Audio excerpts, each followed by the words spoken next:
What is the #1 tool that you use more than any other tool in your shop? This guy right here. My miter saw, guys! And today we want to show you the basics and take away the intimidation factor. Step 1, we always protect our eyes and our ears, and we've always got our hair up to keep our hair out of our faces and a blade. What? I can't hear you. Let's make a cut. The first step is to unlock the safety that keeps the blade down. Most miter saws have that. If your saw has a sliding mechanism, be sure that the blade's pushed all the way back and fully locked before making a straight cut.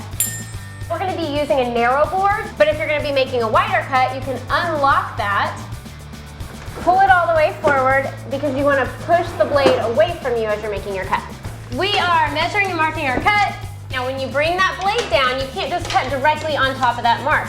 Bring the mark to the edge of the blade, and your blade's going to stay to the outside of that line. If you go straight down on the mark, you're going to lose a 1/16 of an inch on your measurement.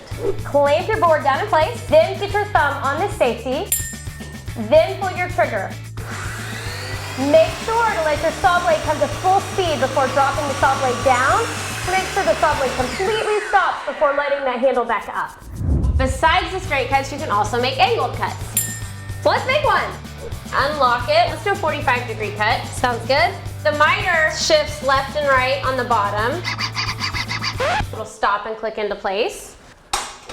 Same thing Whitney showed you with the cut. We're going to pull the trigger, bring the blade to full speed, and make our cut.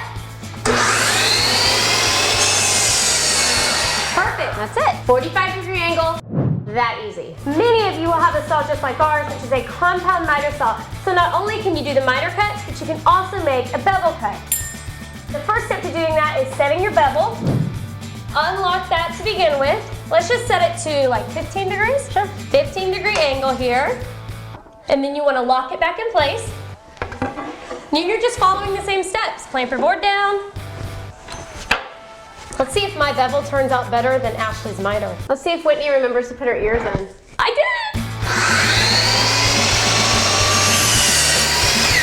Let it come fully to a stop. Bring it back up. Bevel, miter.